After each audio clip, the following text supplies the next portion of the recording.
Good morning. It's a beautiful spring day in Chicago, and I'm sitting on a fresh patch of green grass in Chicago's Lincoln Park. I'm holding one of the first copies of my new book, Displaced, that features a young mother with her son Julio, both climate refugees from one of the most impoverished places in Madagascar, Africa. Let me tell you a little bit about Displaced. Of course, as with almost all books, many of us will have our own reading of a book. To me, basically, Displaced is about the important role of mental health in our lives, and certainly paying attention to the traumas that refugees endure, while also building and innovating resettlement in our countries.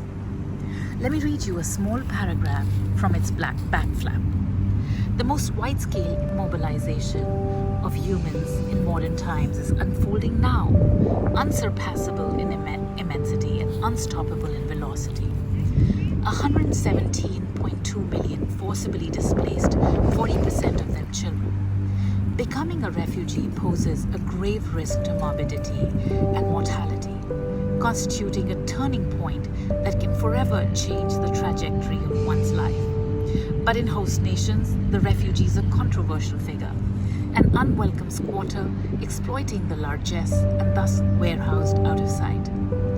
Our refugee crisis presents the global community not only with a huge challenge, but also with an astonishing opportunity of repairing the fallout from trauma, of innovating synergistic solutions for marginalized communities, and building economic and social solidarity for greater cohesion and belonging.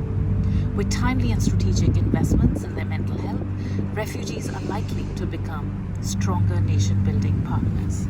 Let's take a look at some of the chapters in the book.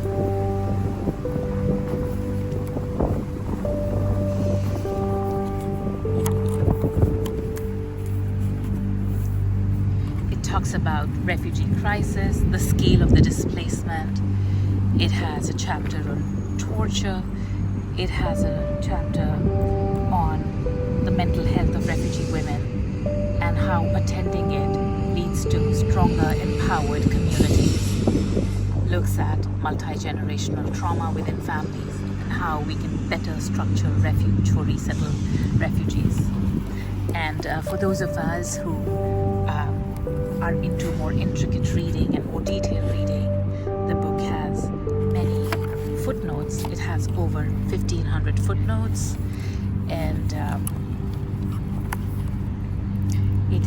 it has about 280 pages, followed by about 40 another pages on the author index as well as the subject index, to give you an idea of what are the kind of most current pertinent resources have been used in this book. And there's a little bit about me, and I hope that you are able to purchase a copy for yourself and somebody you love and care about, to ignite some deep conversations between us. Thank you.